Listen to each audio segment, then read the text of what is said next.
So if while someone else is talking, you could have yourself muted, I think that would be great.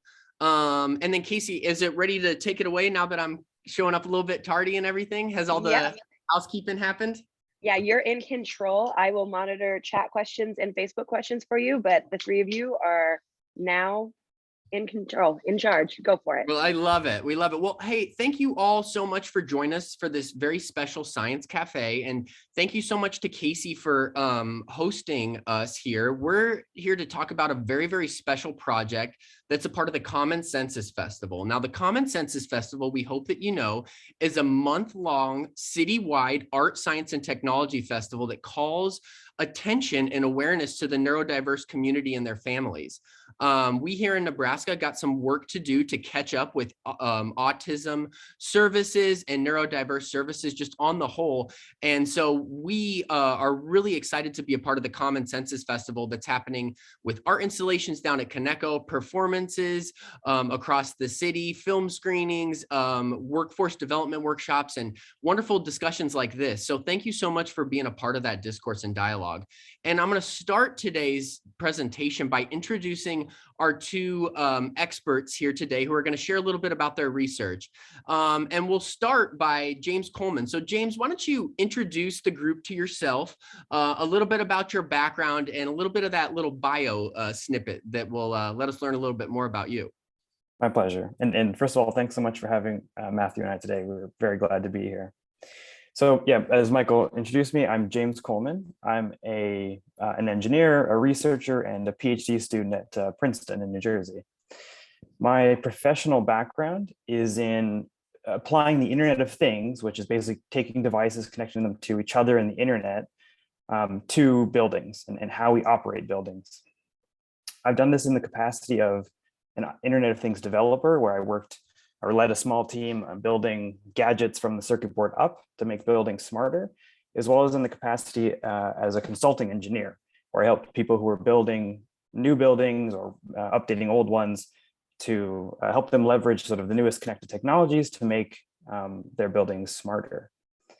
My professional and academic interests sort of stem from a belief that buildings should be aware of our needs and preferences and should do their best to cater to those needs and preferences actively. Unfortunately, because we spend 90% of our time in buildings, most buildings are entirely apathetic to what we want or need. I think that's a big missed opportunity. So I am very sort of pleased and honored and feel lucky to have met Matthew and to be in a position to apply my area of expertise to help a community who can really benefit from buildings that care about their needs and preferences. Thank you so much, James. And I know we'll get a little bit more into your work and how it specifically does, change our environment and in doing that, change the lives of those that interact with it. So thank you so much. And now we'll go over to Dr. Matthew Goodwin. So Dr. Goodwin, why don't you tell us a little bit about yourself, your background, and your research interests? Oh, you're muted, Dr. Goodwin. Good. I have a dog in the back. I hope that's not going to interrupt anybody. Thank you, Michael. Thank you, Kate. Thank you, those here, for attending. I'm an associate professor at Northeastern University in Boston. I'm jointly appointed in the College of Health Science and the College of Computer Science. I am trained as a behavioral scientist and experimental psychologist, and then had postdoctoral training in computer science and affective computing at the MIT Media Lab. I've been in the field of autism. I consider myself an autism researcher for about 25 years. And I am supremely interested in the segment of the population who we understand the least and who we need to support the most. These are individuals who have minimal verbal ability, who have cognitive challenges, who have sensory challenges, who engage in restricted repetitive behavior or challenging behaviors like aggression to others or self-injury. In my interactions in a clinical capacity for about 10 years prior to doing research work, I was at a place called the Grodin Center in Providence, Rhode Island, serving 1,000 families a year. And really of all my learning, I think watching a decade of 1,000 families develop, it really gave me some key insights. And I got interested in research because I had a feeling that clinically, a lot of the challenging behaviors that we were seeing were not about opposition or about defiance or about escape or about avoidance or about sort of forensic people taking pleasure in hurting other people.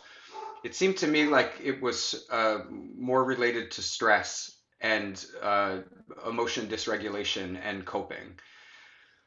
It's a lot easier to posit a theory than it is to collect evidence to demonstrate that that theory may have some credibility. And so how someone comes from behavior science and then starts getting immersed in computer science and electrical engineering is the way that stress research is typically done is by asking people to provide self-reports about their experience or filling out surveys or asking other people who know you well to report on you.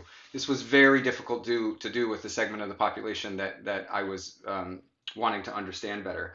So this got the idea of, could we use sensing technology, sensors that we could place on the body or we could embed in the environment that could give us some indication about how fast are people breathing, how fast are their hearts beating, how much are they sweating, peripheral indicators of the autonomic nervous system, which is directly involved in our body registering stress and preparing to cope. It's our fight or flight and recovery system.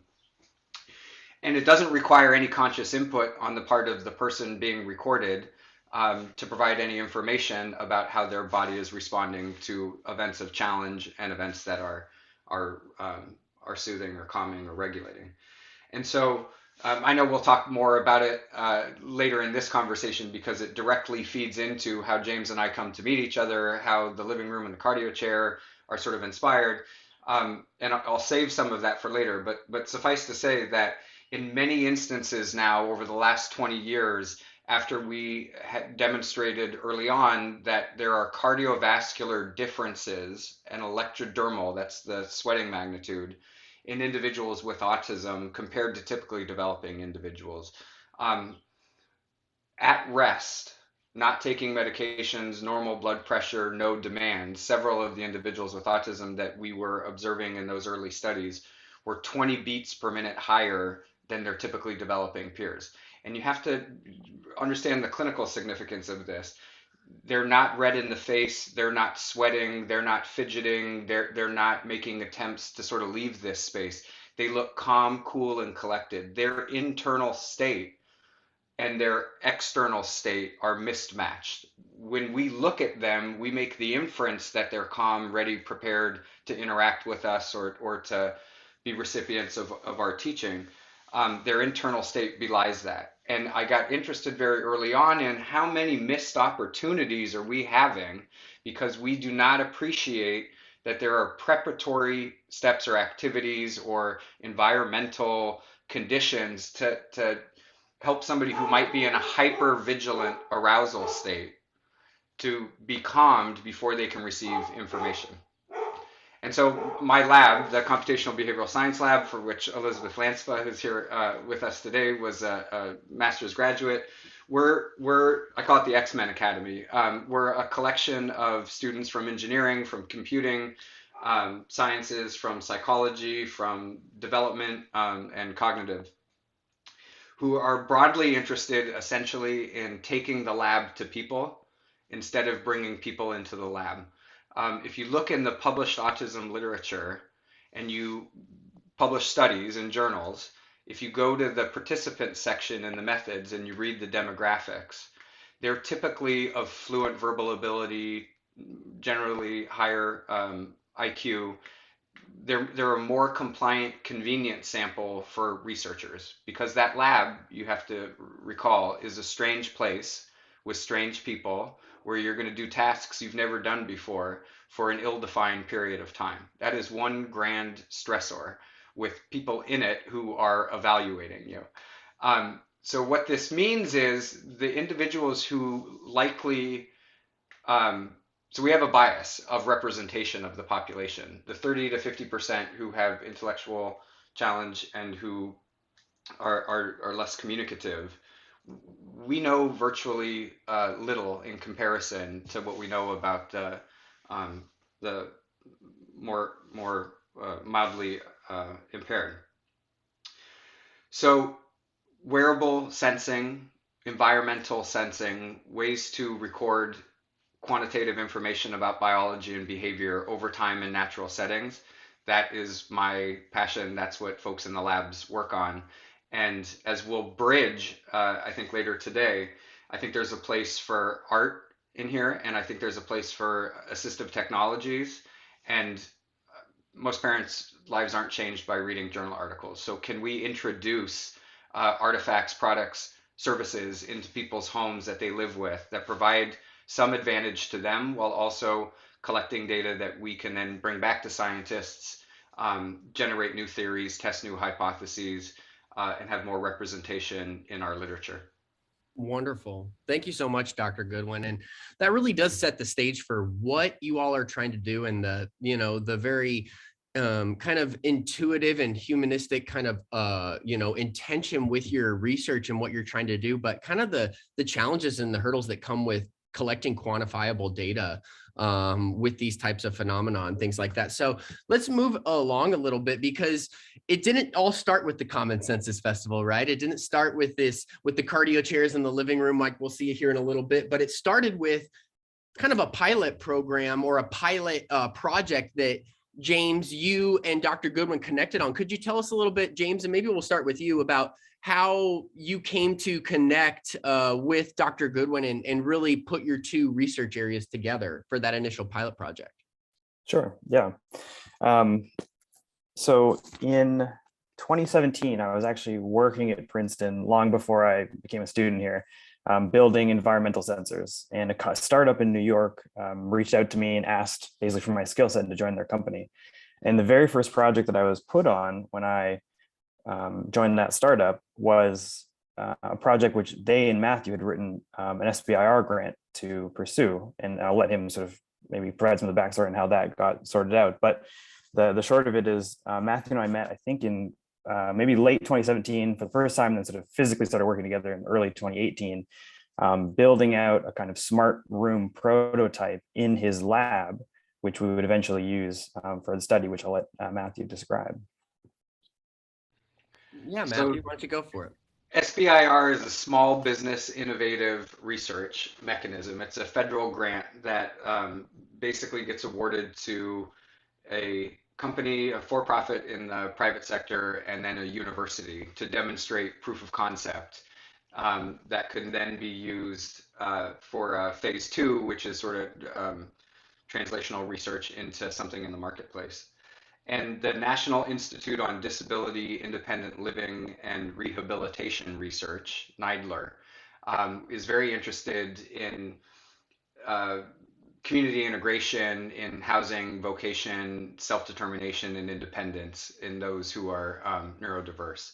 And NIDLR is who funded the grant, and what we had proposed was to develop a means to retrofit existing spaces so that we could adjust light, we could adjust color, we could adjust soundscapes, we could project visualization, and we were going to do some experimentation with scent, introduce new smells into the environment.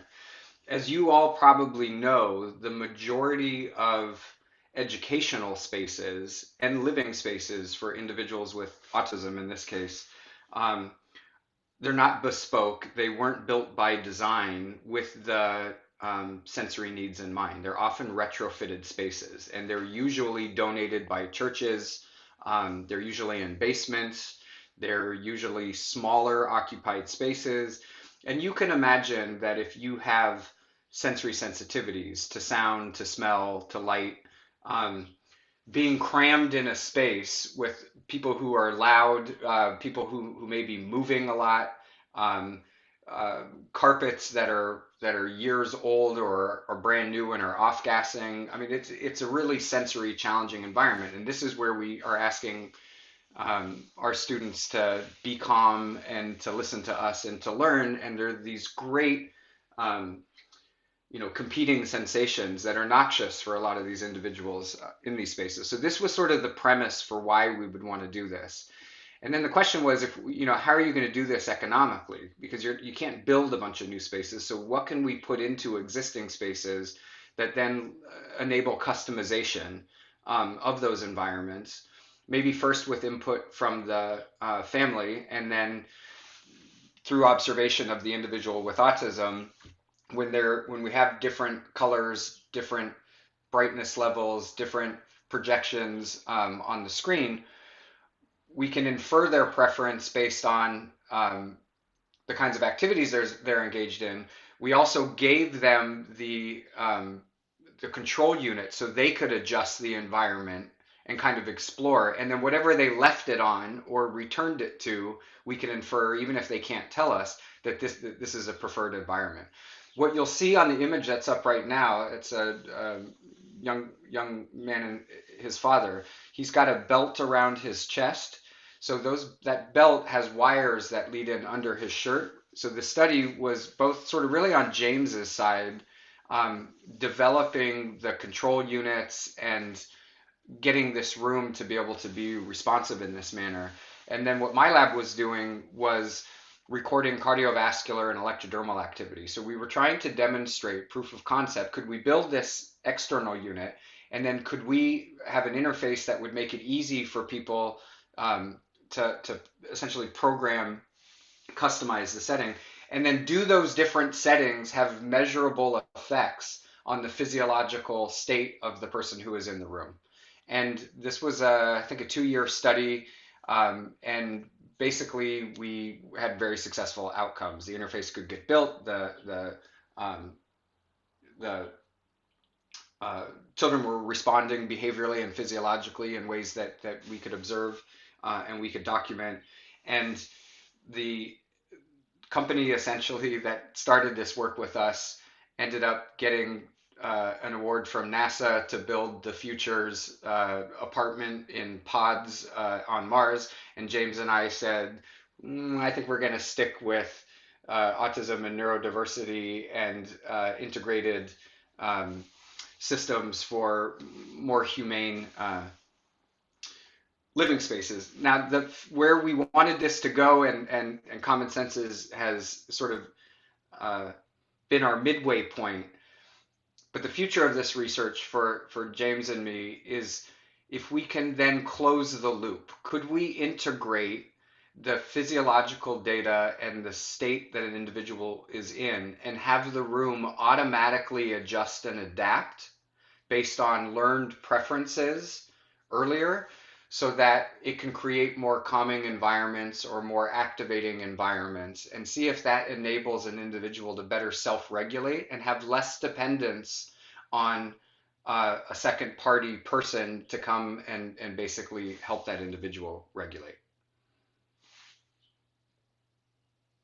Wow, Dr. Goodwin, that's incredible. And so there's a couple of different ways in which they would interface with these things, right? You've got kind of the user controlled aspect of things, which it looked like there was a couple of different iterations of that potentially. And I don't know, James, if you can tell us a little bit about how the programming went into something like we're seeing on screen here, where, Totally. There's a lot of input, and obviously in those images we saw a whole lot of sensory things that are being controlled, from light, sound, kind of projections and everything. Can you tell us a little bit about this? Absolutely, yeah. So what you're looking at right here is an interface we put together for potentially a parent, so somebody who is able to interact with a more complicated interface. In our study, we also used it to control the environment ourselves from the observation room. But so we put together sort of a full control interface, which we're looking at here, which allowed a parent or like the person running the experiment to have control over pre-configured scenes, things we thought, like, so combinations of light, sound, projection, and so on, which we thought would be activating or calming, or which could be fine-tuned after the fact. So you could really dial in a specific brightness and hue and projection that you wanted to curate into a new scene. And then what we did to complement that, because that interface just had too many degrees of freedom for, frankly, most users, but especially somebody who might be young or just not familiar with that kind of level of complexity. We also designed these more simple interfaces, which were designed for kids who would be able to really simply, with a couple of button clicks, curate their preferred lighting or projection or sound, and then also give us, if they were able to, the qualitative feedback of like, yes, I liked this. Now, that being said, sometimes it's hard to get that kind of feedback from somebody. And so we also we had equipped these kids, as Matthew mentioned, with electrodermal activity sensors and an ECG, yeah, exactly, right here.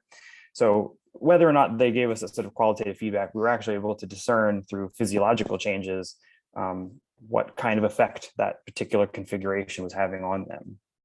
And just at a technical level, all this stuff kind of came back through a little box that, like a little computer in the room, which that startup and I developed, which you kind of brought in, you deployed the lights, and in basically an hour, you had a fully tunable, controllable room, kind of like a home theater setup on steroids. Very cool. And then so, but we needed, again, and going back to your point, Dr. Goodwin, we needed to avoid like the Hawthorne effect, right? The observation, putting our individuals in sterile environments or environments that are going to have them act unnaturally. So can you tell us a little bit about how this was set up and how you were observing and capturing that data in this kind of experiment, basically? Yeah, I love that you talk about the Hawthorne effect. So, which is exactly right, the Heisenberg principle. So the nature of observing something changes the thing that you are observing. We wanted to try to reduce the possibility that any of us being in the presence of the individual in the room, who is essentially a stranger to the child, was responsible for the physiological changes. So the way that my lab is set up, you'll see here these two spaces. Everything on the left was designed to look like a pretty minimal room with some typical furniture, a couple chairs, and a table. And then each of the display sconces are in the corners. That's the four kind of red areas that you see. In addition to providing light and providing projection and sound, they also had sensors that are recording those lumens and those colors and those decibels. So the part of what James developed is not just the display capability, but then a record of sort of what were those settings. What you saw wearing on the fingers was the electrodermal. What you saw the belt around the waist, that was the cardiovascular. Those are time synchronized with the same data that James is getting about the configuration of the decibels, the lumens, the colors, and the projection. And then my lab, if you turn off all, so that's in the room itself. And then the control room is on the other side of a wall that's got a two-way mirror. And if the lights are out in the control room, then it's a reflective surface inside, so we can see through, but they can't see us. And that's where we had all of our receiving equipment to essentially collect the physiological data and collect the environmental data. Wow. So when they're in this room, Yeah, it doesn't feel like they're, I mean, we would ask parents about this when we left, because we had, I mean, just qualitatively, how artificial or naturalistic did it feel to be in the room? And everybody said we sort of forgot that you were there on the other side. well, I can see that you've got like, familiar things and unfamiliar things, like, magazines or, building blocks or toys or different things like that. And it does look like, the kiddos are having fun there, or interacting, or, of course, changing what they're seeing and different things like that. And so, I mean, a lot with light, but then even going back to your point, it's a full synesthetic kind of suite here, even down to the sounds and everything, correct? Correct. And one of the things that we, again, proof of concept, like we have a limited amount of different scenes, and, being a responsible steward of federal dollars, you don't want to invest more in something if you don't know it's going to work yet. So there's a lot more that I think this system can do than what we were originally testing. But what we really wanted to see was, could we measure the physiological responses? And then through behavioral observation, I forgot to mention this before, and it's one of the reasons why we also were observing all of these sessions from the other room at the same time. How often are the kids socially referencing their parents? How often are they showing changes in facial expressions? How long are they attending to tasks that are more self-driven versus are incorporating an interaction with their caregiver? And when we would do these observations when they're just in the room with the normal lights as is, and then we would switch it into these different configurations. And there was an appreciable, statistically significant, relatively large effect difference when they had customized the setting. The amount of verbal and nonverbal interaction we saw between parent and child was much higher when they had custom configuration than when the room was as it would typically be with fluorescent lights and no sound. Yeah, wonderful. Wow. So that was the pilot project, right? But what people can enjoy down at KANEKO or throughout our community for the whole month of April with the Common Census Festival, it's a little bit different, right? So how did you both go from this project and this research and this study that obviously is incredible and beautiful and aesthetic, and then how did you take that, recontextualize it, mix it up, shake it up, and make it palatable for a general audience while still calling attention to your research and the populations you want to serve? So, tell us a little bit about that journey. I'll say the reason we did it was because of Kate White and because of the Common Census Festival. She threw down the gauntlet and said, this is really cool, but you guys are nerds and nobody's going to understand this. And a lot of other people would appreciate this. So can we think about a way that you can bring this into something that might be more artistic and experiential and that doesn't require, what has it been, 32 minutes of explanation about what is going to happen, that it is self-evident, and then you guys get out of the way and let people make their own meaning. And so this became then, I thought, a grand challenge to how do we do this in a way that is going to be still scientifically valid, even though it's not collecting data. It's operating under the conditions that we are learning something about it, and that informs our experience doing research with these technologies. And then really, and I'll hand it over to James, becomes a master engineering feat. So how do you take these systems that we had a high amount of resources and a big team to support, and now make it where one person, if your screen is the same configuration as mine, can do this from his apartment room during COVID, create systems that are robust and interoperable, but that are easy to use and easy to install, and will operate robustly in the absence of that person being there to troubleshoot it. And I'll just give James a little layup. He'll explain to you a little bit about what materials he used, what materials we thought we were going to get, what he had to create himself. It was an enormous and stressful challenge for an engineer to perform under these kinds of specs. But as you'll see, in addition to James being very talented, the very ability to have low cost components that are already publicly available and that enable customization in a home where you could have millions of different home configurations is very much at the heart of his research. Yeah, James, why don't you tell us a little bit about how you embarked upon the challenge, and how did you go from, because Matthew's lab, we had biosensors, we had belts, we did everything we could do to make the artifice disappear, right? But what I see when I go down to KANEKO and the way that people are interacting with it is a whole lot different. So how did you come to the form factor, all of it, the engineering that Matthew told us about? Sure. And I think something which we'll touch on a little later is that, well, actually, we're here, or now, perfect, is that we actually kind of broke what we did in that lab into two separate exhibits. This is an awesome picture. Wow, great. So yeah, we broke them into two separate exhibits. So basically that controllable environment became one exhibit, and the wearable biosensors became embedded biosensors, in this case in furniture. So what you're looking at here is the cardio chairs, which didn't exist before the exhibit, or rather the Common Census Festival, I should say, kind of a byproduct of a desire from Kate and Autism Action Partnership and Matthew to kind of repackage what we had done and make it more palatable and digestible, and to be able to do it very quickly. So what we're looking at here is exactly the same biosensor that we had folks like we'd stuck to people previously, embedded in a glowing party chair, basically, that we built from scratch on some equipment here at Princeton. And what we did is, if you imagine those little sticky pads that you get put on you when you go to the hospital to have your heart rate taken, we basically stuck those to metal contacts shaped like hands, which felt pretty intuitive.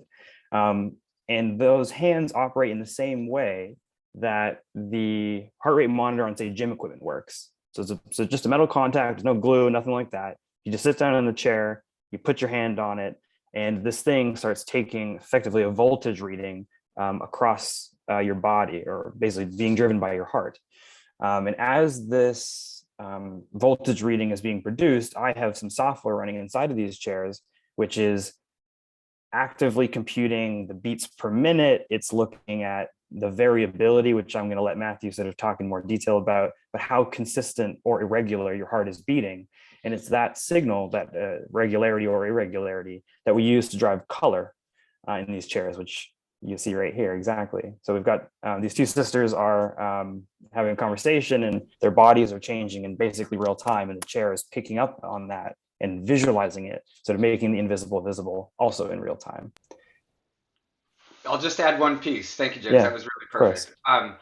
So capacitive sensing, as both hands are down, you're completing the circuit. So now any change in voltage related to your heart beating is being registered by the chair. And then we had 3 different states of light to reflect that.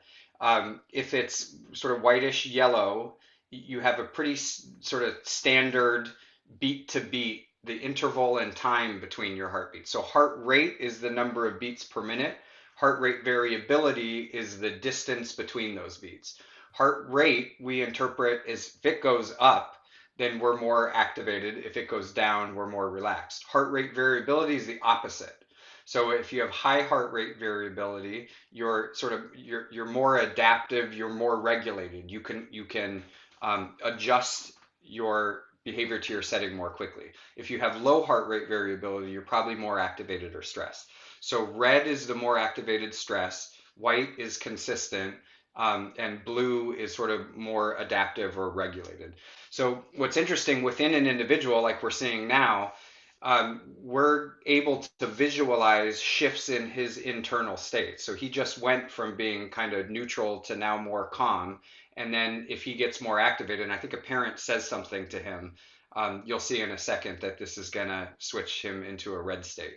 They do. Now, I'm not saying necessarily that red or white or blue are good or bad. They're just us observing changes within an individual. What you saw before and in the video, and kind of what this set up now, why we have 2 chairs, is something called interpersonal physiological synchrony.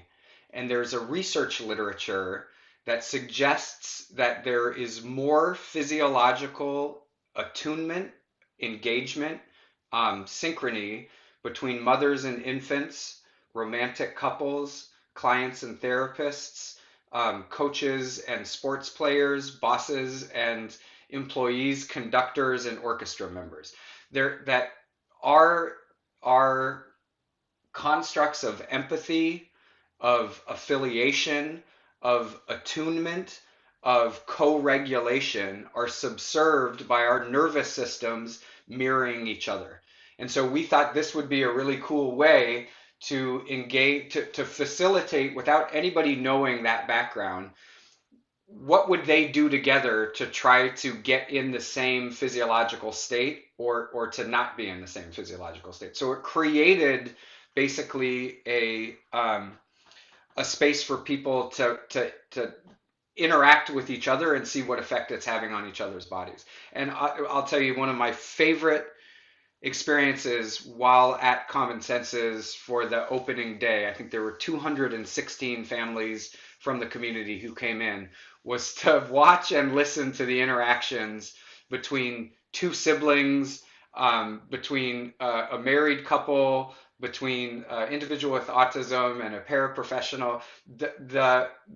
The amount of diversity in what people thought was happening, what they were experiencing, how they were engaging with other people was just tremendous. I mean, it converted me as a scientist to seeing the power of art. There are many more ways that one can make meaning out of information than the sort of boxes that we explore in science. Wow. And it sounds like, Dr. Goodwin and James, it sounds like you did a couple of things. You took it and you made it cool and experiential, but you kind of also you gamified it, or made it fun for people to think about regulation and the types of things that happen within our bodies when we change our moods and demeanors, and then had us think about, again, the name of the festival, the Common Senses Festival, is that we're all similar, but we're all unique. And so thinking about, sensitivities that others might have that I don't have, or the inability to communicate how I'm feeling. So if what we can do through your installation is have more people cognizant of that and thinking about that, then I think you would say that we've done something right, wouldn't you? 100%. Now we're moving. It also gives us ideas that we didn't have before. So, how would you capture these moments that people are shifting? And what do we know about the environment, or what can the environment tell us so we can infer what may have triggered that? Or if you have two people interacting, what are the things that facilitate these sort of state changes? And how could you use that in a classroom setting? How could you use that in a home setting? How could you use that in a vocational setting? These are sources of information that humans don't have access to in other humans. You're making the invisible visible. Well, then we can anticipate it. We can build it into our causal thinking around why people behave the way they do. That doesn't have to be pejorative. It doesn't have to be that someone's wrong or in a bad state. I think these are technologies that can increase our empathy for the experience of the world being different than the way that we experience it. And then we can play, the environment and individuals who are neurotypical can play more of a role in being empathetic and supportive. That's wonderful. And then now we're kind of in part 2 of your installation, aren't we? So we've moved from the cardio chairs, and now we're in a space that you all call the living room. But it's not like the living room at my house or most living rooms I've been in. It's more like a living room, right? No pun intended. Kate White will appreciate the dad jokes going around here. But what would you say it was like taking that room, that space you created in Dr. Goodwin's lab, and bringing it again to this beautiful, gorgeous space that we have down at KANEKO? Can you tell us about that, James? Absolutely, yeah. The first thing I would say is that for Dr. Goodwin's lab, I was working at a tech startup, so we like to build gadgets. That's kind of what we did. So the lights were custom, the sensors were custom, everything was custom because we enjoy doing that. But when you want things to work robustly and you want things to be, high impact, we sort of did a rethink, and we said, well, how can we achieve the same things, but instead of using custom equipment, use stuff that I can rent at any theatrical lighting store, or conceivably buy from any architectural lighting vendor. So rather than redeploying our custom light fixtures, as an example, we just went to a local theater rental company. I wrote some software which could take control of any theater lighting, and then push that through the same, or a similar, maybe a better interface than we had previously, and put that in the exhibit here, right on the little table in front of Matthew and I in this photo. And so I think the sort of main challenge with this, taking this out of the lab and putting it in a festival, a sort of art museum, basically, was making it more punchy, sort of making it less scientific and more experiential, which we had achieved through sort of theater level equipment. But also, what you'll notice, I think, hopefully right away, is that this looks a lot more like a real living room than what we had in Matthew's lab. We did our best what we had there, but we had a really kind local furniture store owner who donated the furniture you see there. And I think what's really cool here is the metaphor of this could be your house like 5 years from now. Your own home could thank you very much, Kate. Hutch was the folks who donated the really nice furniture for this exhibit. You can imagine pretty easily that your home or your school or maybe your office or something could have the same kind of biofeedback driven control as we had in a lab like 3 years ago. With that, I think I'll turn it over to Matthew to muse on this. And you also simplified, like, so instead of, Yeah. and Matthew, maybe you could talk about this instead of this robust, again, as James mentioned, less scientific, a little bit more punchy, a little bit more user interface. So myself, my kids, my mom, my grandma could all walk up and get interactive, right? Mm-hmm. So it would be a simplified interface that would be something no more difficult than probably some of the settings on your iPhone or on your iPad.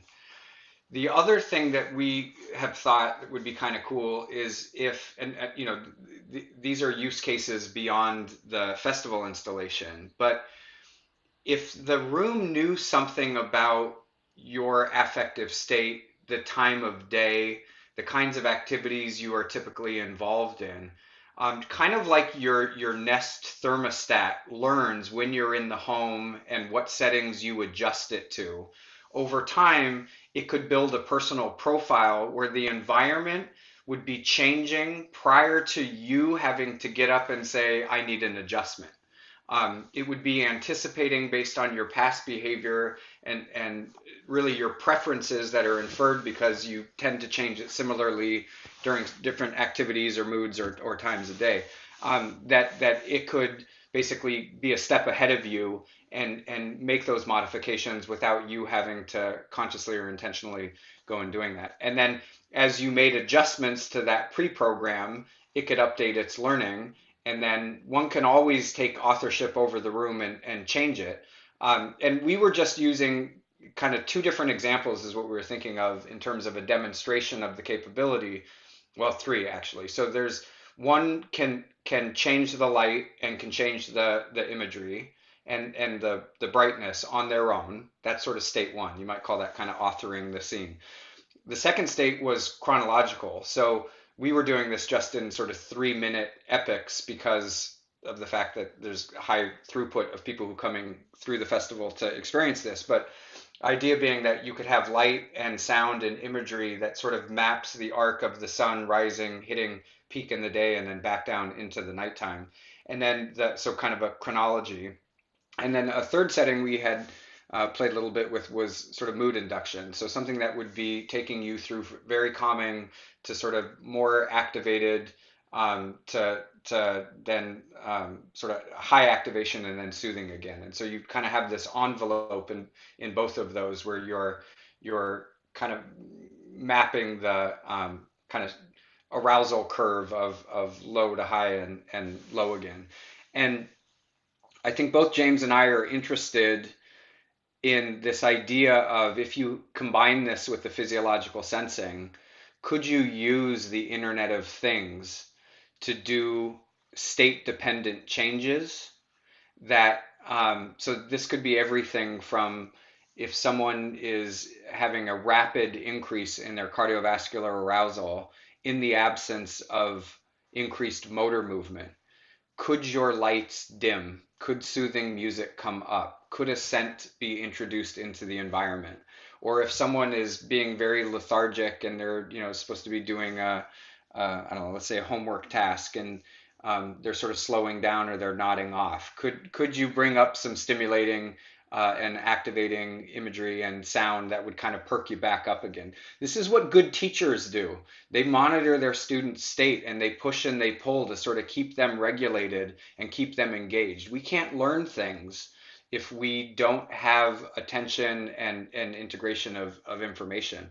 So, instead of this idea of a sensory room being basically a chill out, or you take a child out of a typical setting and you put them in a more secluded setting, and then it's sensory exploration, or in most cases, I think it's stimulatory and over activating. Keep them in their environment and have the environment itself adjust to their state.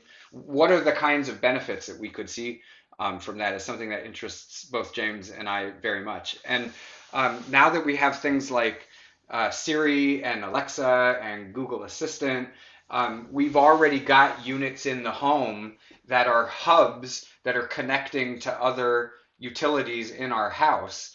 We have not exploited the health potential and the independent living potential for those technologies. And I think both of these exhibits are a little bit of a nod to maybe we should start thinking about doing that, Well, because there's clearly something that is changing in people's behavior when you give them these options. that's so great, Dr. Goodwin. And you know what's fascinating is that well, I've known you for a while, and I've known your research for a while. And you were discussing these concepts prior to, you know, a lot of developments we've seen in wearables and smart home technology, even over the past 5 years. So it's probably been exciting for you and James to see that kind of mainstream technology catch up. And it goes, I will ask that we've got about 10 minutes left. Drop your questions in the chat and we'll get to them as quick as we can. And then Matthew and James will try and get your last words at the end here. So I do want to read into a question that came from Ken Schaefer in the chat, and it goes right into what you're saying, Dr. Goodwin.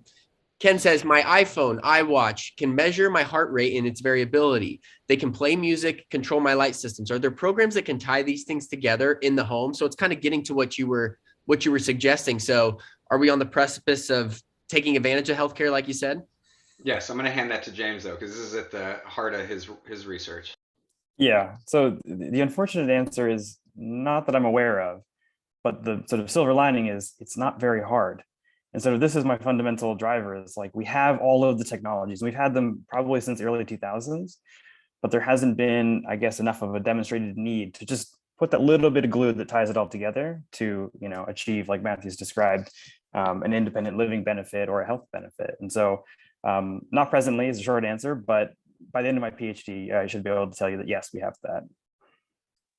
And I know that there are, you know, and if you're interested in learning more about the living room technology, again, commonsensusfestival.com, that's the place to go. You can find out more information about that. And there is ways in which you can continue this discourse with James and Dr. Goodwin, because they are working on both with Northeastern University and Princeton University, different side kind of projects and ways in which people can take and adapt this technology into their own home through case studies and things like that, which does go into a question from Georgia. Thank you, Georgia, for dropping this into the chat. Georgia asked, what are the plans for this technology once the festival is over? So we kind of went through your journey where, you know, you started in Matthew's lab in Boston, and now we're here in Omaha, Nebraska with cardio chairs and living room. Where do you both see this going next? Into Kate's house. Perfect. We're going to continue to, James and I are highly motivated to continue to work together. We're going to continue to write federal grants and foundation grants and get some support for moving these into the home. And Kate Weitz has kindly offered to be one of the early test cases where we can try to build smaller, more portable, more user-friendly versions that she and Roger and Freddie can experiment with in the house. And we'd like to use that then as a further proof of concept of what's working and not working, and what are adaptations to user interface or to visualization that are really going to work in a natural setting over time. That will teach us a lot about what is sort of common and unique as you then test in a couple other homes. And I think over the course of the next few years, James and I have enough information to sort of think about what are common functions and common means of accomplishing them that would be useful in any household, and then what are the sort of unique usages that are sort of more bespoke that we learn about in people's homes over time. You know, one of the things that James and I think about, not just sort of ease of use of these and sort of democratizing technology for the people who really would benefit most, is creating transparency about this, open standards. We want other people to replicate the same thing, and this kind of really grows out in a grassroots way. That will attract the attention of all the vendors who support all the component technology parts, maybe to be incentivized to reduce these costs or to have more open standards so that their products can plug and play. We really exist in a world of sort of trade secrets and market competition. We kind of want to disrupt this a little bit. It'll also drive all the price down. because these things are built in so many units and they're already out there for other purposes, so they wouldn't be as expensive. But maintaining them is going to be tricky, and that is a control system engineering feat that James's work is, I think, really going to try to help us advance. Wow. The other thing is that we have to make sure that we're not just seeing a novelty effect. You know, these things are cool and they're interesting when you've never seen them before, but how much do they actually change your communication, um, your interactions, your sleep quality, your physical activity? You might see temporary effects in the first 30 days that if the system doesn't continue to adapt and adjust, that's just a honeymoon. We need these things to change over months and years to really have true effect. Just the tip of the iceberg is what I'm hearing, Dr. Goodwin. And that, you mentioned sleep, and I will bring up another question that we got from Glenn Pollock in the chat. And this one's for you, James. Glenn asks, have you used or heard of a 24 gigahertz wave radar sensor? It's sleep breathing monitoring module. It's a no contact device. So one, James, have you heard of this specific device that Glenn brings up? And what do you think about those types of biosensors? And it kind of gets into what Matthew was saying, where if you build in, that commercial viability, and as these different devices and commercial ventures kind of crop up and we get that ubiquity, then you can hopefully bring all the systems together, right? So what do you think about the thing? And then again, bring it together. Totally. So the short answer, have I heard of it, is no. But I've already written it down and I'll look it up. So thank you for the nod to that device.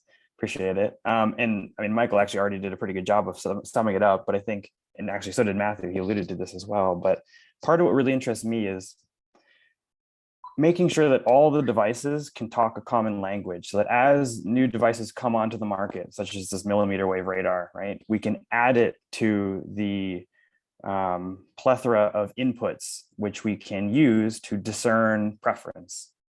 And then sort of use that to drive our environments to help us, stay focused, stay regulated, sleep better, so on and so forth. So it's kind of like Dr. Goodwin mentioned too, where it's over time, and that's where those things like, your blood glucose level over, the course of multiple months, you're sleeping over the course of half a year, that's where you're going to see that long lasting change, right? And we are running close on time, James. So I'll ask that you take about 1 minute and give us your closing thoughts for what you'd like to see the lasting impact of your research, and what change you'd like to make in the world with what you're doing here. Sure. Well, I mean, it's already been said, so I can say it really fast, but I think that my hope is that all buildings someday, schools, offices, homes, all of them, have the capability and the infrastructure to help address sensory differences, in all people. So I think we should all sort of demand that buildings are more empathetic to us. Well put, James. Thank you so much for all that insight today. And Dr. Goodwin, what do you think in a minute or two? What is? Oh, we got a link in the chat. Thank you, Glenn. What do you think, Dr. Goodwin? What's your lasting impact? I think autism is a great case study in neurodiversity. We have a society that preferentializes what is typical, and that creates an adverse environment for people who are atypical. I think if we can increasingly have smarter homes, and we can have less judgment about behavior and more sort of biology and a built space connecting those two nervous systems together, we can help individuals better accommodate for the kinds of demands that we place on them unintentionally. Most of the space design that we have is because it accommodates the majority of people. But increasingly in public health, more and more people have needs that are not well serviced by those designs. So let's create easy ways for people to customize them so they're equally as included. If I push this hard enough, this is not just a public health issue, but it's a human rights issue. I'd like to see technology and engineering and science and art come together to really disrupt that space for the benefit of all of us. Well, thank you so much, Dr. Goodwin. We're at 10. So I'm sure Casey will want us to wrap up. But the one thing I'll say is thank you so much to you, Dr. Goodwin. Thank you so much to you, James. Thank you, Casey, for allowing us this platform to speak today. There's a link in the chat, commonsensusfestival.com. This is a month-long art, science, technology festival. There's art installations at KANEKO. You can see living room and cardio chairs. You can go see an outdoor interactive sculpture at Millwork Commons. We've got performances, awareness events, community rallies, everything going on all month. So check it out on commonsensusfestival.com. And it's not going to stop here when April ends, right? As you heard from our experts here today, this is a continuous call to action that we need to do to support our neurodiverse community and call attention to it. So thank you all so much for your time. We're only 1 minute over. And thank you, Casey and Nebraska Science Cafe, for having us here.